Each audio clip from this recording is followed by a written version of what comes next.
Welcome to MMA Fancast. My name's Luke. I'm joined by friend of the show and repeat guest, Taylor Cahill. Cahill, welcome to the show. Hey, thanks for having me, Luke. It's a pleasure as always. It is always great to have you on the show. Sometimes it's about the shop.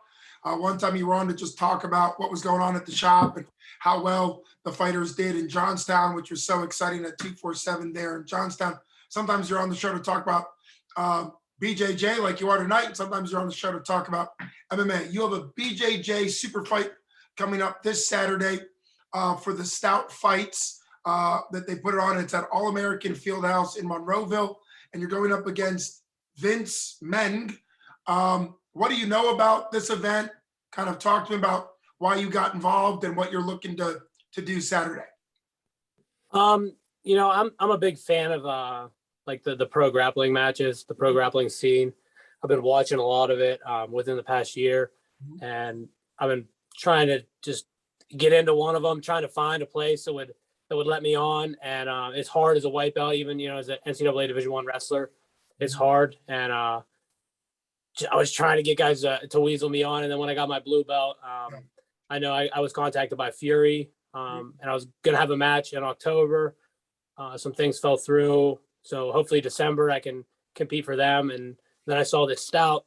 They announced the card, and originally it was for purple belts and up, but they made an exception for me. So I'm doing a purple belt no gi match. Don't really know much about my opponent, but I don't know. I actually did see that post where they were advertising. I remember it being purple belt and up. So one of the things I really like about you and that you've shared very openly is how motivated you are and how kind of driven you are, that you would contact an organization that's looking for purple belts and up and convince them to put you on at a purple belt level, even though you're a blue belt. I mean, that just shows that growth. What was it like, jumping back for a second, what was it like getting promoted? Because I know you really respect Guilford, and obviously you got promoted from white to purple, white to blue, what, a month ago? Something like that.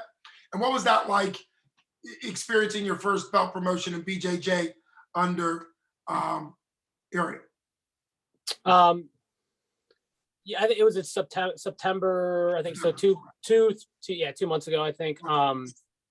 Yeah, it was a great feeling. I busted my ass for that. Danilo holds everybody to a different standard. He says always, and his competition team, it's hard to get that blue belt. I know on my ride home, I think it was me and Tanner. We were in the car, and Ryan Middleton, he called me and congratulated me. He's like, that's awesome, good for you. You getting a blue belt under Danilo is like getting a black belt somewhere else. So I take pride in being an Indio blue belt. That's what I say.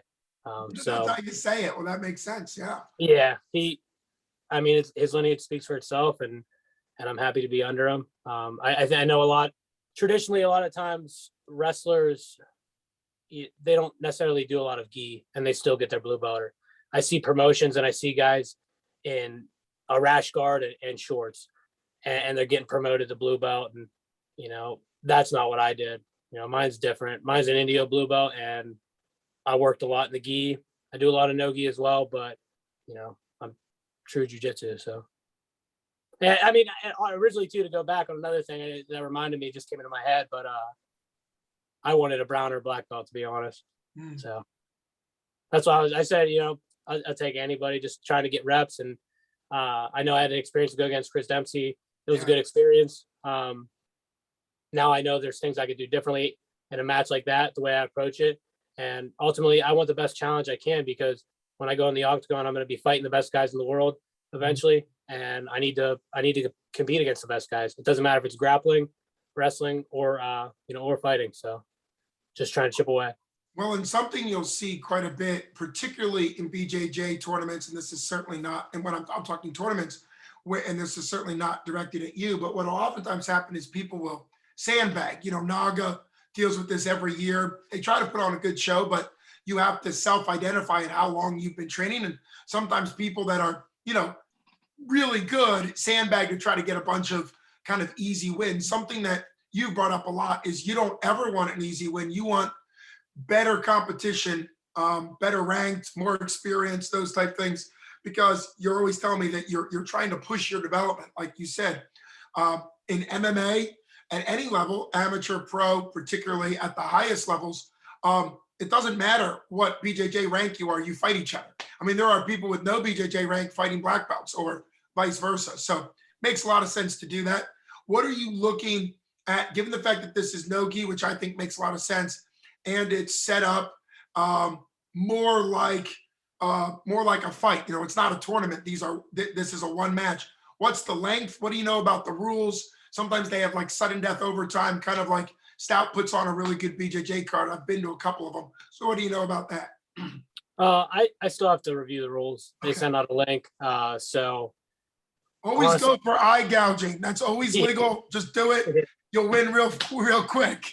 yeah, yeah, that would be an effective way to win, but Yeah, it's a probably very not. Probably be pretty frowned upon. No, I honestly haven't had a chance to look at the rules. All I know is I'm in really good shape, and I'm sure. training hard, and I'm training consistently, and I'm hard to beat at any level. So I'm ready to have a good time and put on a show. I think one thing that is exciting for me is it's a little bit more now like wrestling. I know that the fighting tensions are high. You know, everybody's always like, Yeah.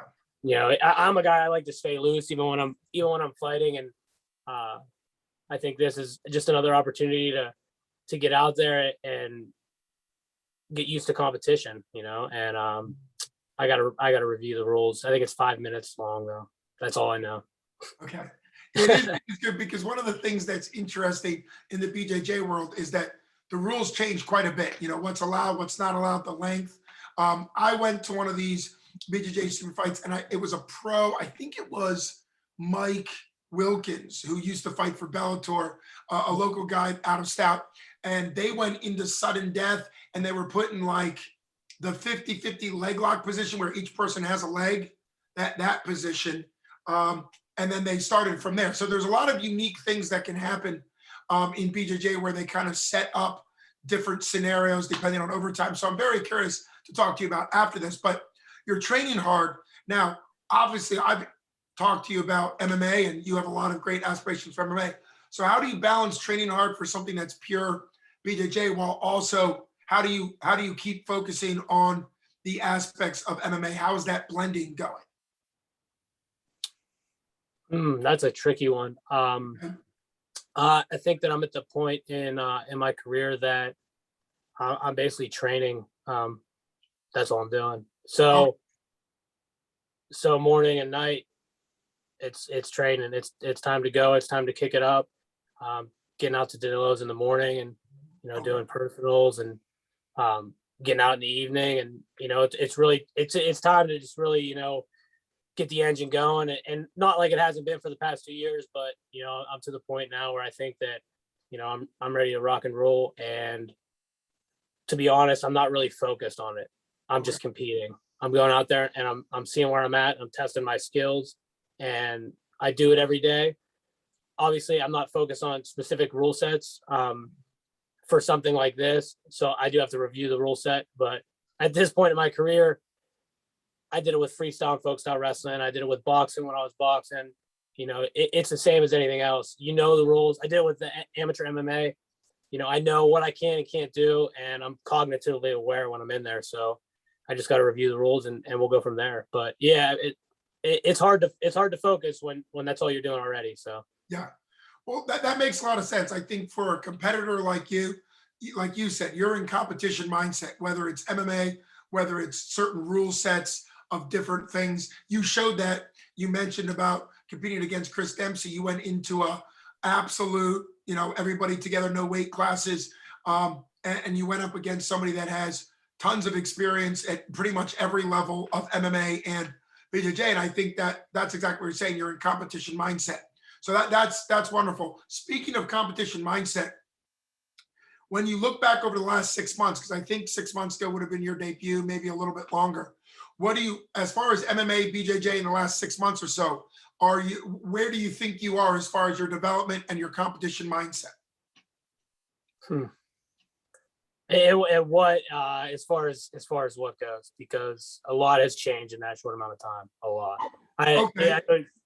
I mean, I know one thing my college wrestling coach used to tell me at Bloomsburg was, you don't know how good you can get in the matter of a wrestling season, you know, when you're bought into a process.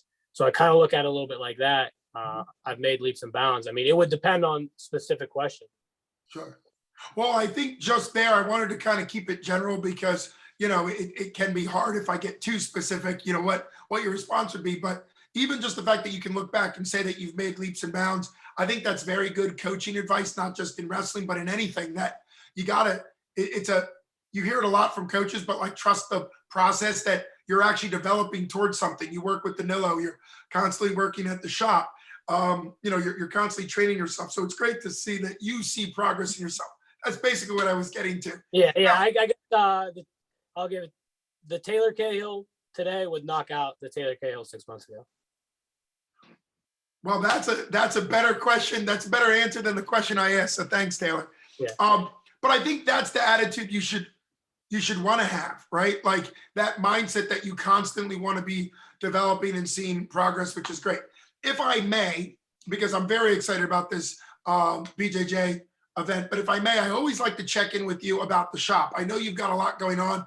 What are anybody else out of the shop fighting soon? Do you have anything else going on? Because I know you're constantly you're advertising. You're advertising Teasdale. Can you talk about some of the events that the shop's putting on just to get?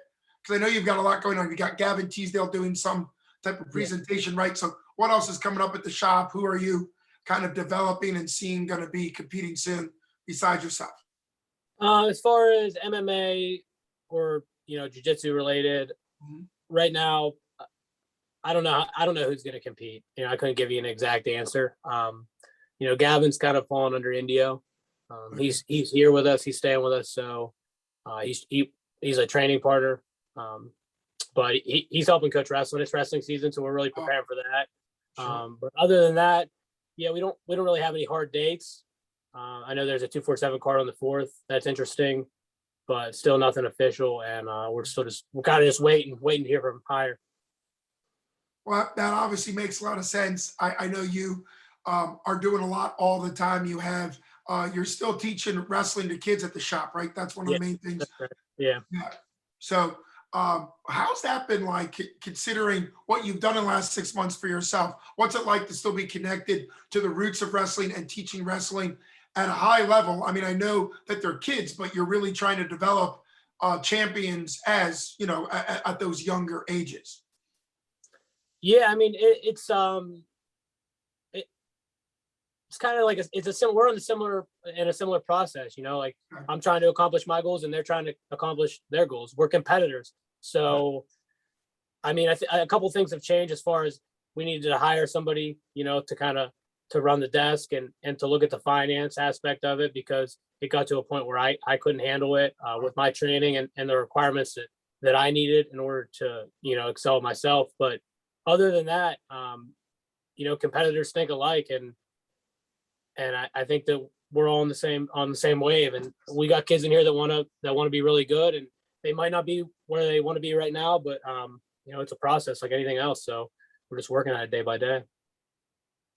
Well, I always love what you're willing to share when you come on the show and how direct you are. And it's always great to see the development in anybody I interview, but particularly the Cahill brothers. It's just really fun to see from the beginning to kind of go this journey with you and see how you develop. So for anybody that's interested, look into tickets for the Stout fights, BJJ super fights at the All American Fieldhouse at Monroeville. Doors open at 6. There's going to be a lot. I mean, I think that's one thing that's cool about BJJ. There's a lot of matchups. There's a lot of people on that card. It's not a small card. So get out, support your local fighters, support the shop. And Taylor, thanks for taking time out of your training camp. It's always great to have you on. Can't wait to have you on afterwards about whatever's going on. You take it easy. Have a good one. Thank you. You too. All right, bud. Bye-bye. Bye.